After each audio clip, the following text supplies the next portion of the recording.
Alright, so I just watched the fifth episode of the Orville Krill, and I had to say, I agree with most reviewers. This show is only getting better.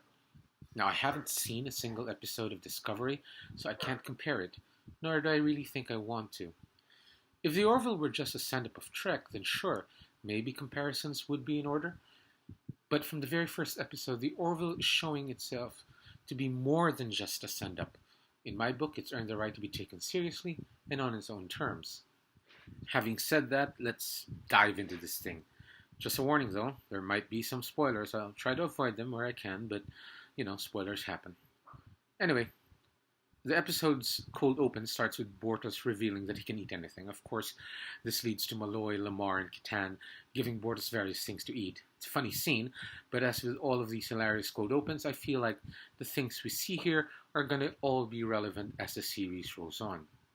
The main story, however, has to do with Mercer and Malloy sneaking on board a Krill destroyer using a captured Krill shuttle to get a copy of the Krill Bible. Apparently, the Krill are deeply religious and see other life forms, humans included, as being soulless.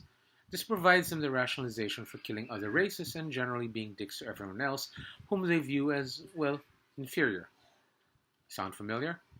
Yeah, well, that's the same logic that's been used to justify colonialism and the Nazis' final solution. So, yeah, on that level, the Krill's religiosity is being used as a shorthand for just how villainous they actually are.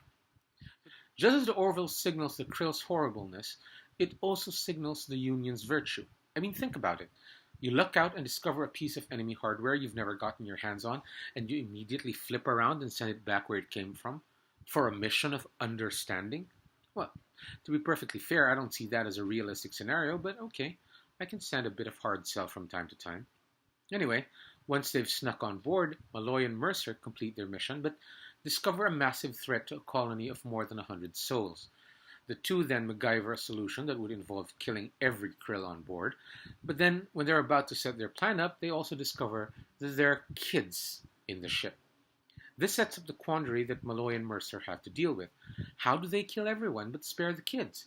With the destroyer coming up onto the colony planet, time is running out. Alright, hard sell aside, the plot is unsurprisingly tricky, and I have to say, satisfyingly hard-nosed. I can't lie though, I suspect that Picard or even Kirk would have found a way to resolve the matter differently. But then again, Mercer is just finding his legs, so to speak. The ending hints at this facet of the solution Mercer used to deal with the situation. More importantly, it implies that he is still in the process of being shaped. I wouldn't be surprised if this particular episode gets referenced in the future as one of Mercer's regrets. And this is precisely why I'm liking The Orville.